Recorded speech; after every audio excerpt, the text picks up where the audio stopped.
से गए इसलिए समझ रहे हैं। इसलिए अध्यक्ष महोदय, दिन दहाड़े आप कोई दिन, अध्यक्ष महोदय आप कोई दिन उठा के देखिए समाचार पत्रों, एक नहीं, दो नहीं, पांच पांच छह खबरें लॉ एंड ऑर्डर से संबंधित अखबारों में छपती। दिन दहाड़े गोलियां, चाहे बद्दी की बात हो, चाहे ज्वाली की बात हो, चाहे बिलासपुर में तो जो हुआ सबने देखा, और उसमें कोई और नहीं, पंजाब से शूटर लाए गए।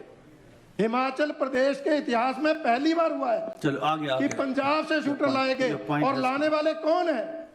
सरकार के कर्णधार, पूर्व विधायक के बेटे।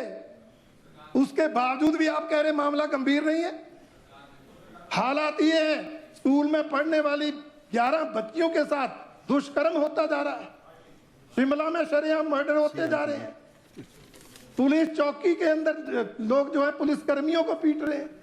इतनी घटनाएं सर, अगर सारी घटनाएं सरकार की पढ़े, ये मेरे पास दस्तावेज, पूरा दिन लगेगा इनकी घटनाओं को पढ़ने में, परंतु उसके बावजूद भी अगर सरकार ये समझे कि ये विषय गंभीर नहीं है तो ये बहुत दुखद पहलू है। और असली मर्ज ये है कि सरकार कानून व्यवस्था को गंभीरता से ले ही नहीं, इसीलिए ये बड़े बड़े अपराध हो रहे हैं, इसलिए दिन दहाड़े जो है गोलियां चल रही हैं, इसीलिए जो है दिन जो चोरियों के मामले बढ़े हैं।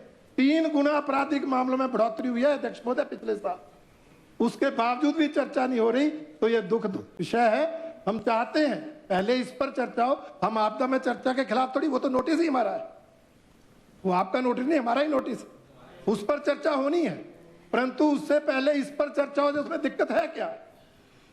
इसलिए अध्यक्ष महोदय, हमारा आपसे आग्रह है कि नियम 67 के अंतर्गत इस विषय पर तुरंत चर्चा शुरू की जाए, बाकी सारी कार्रवाई उसके बाद शुरू की।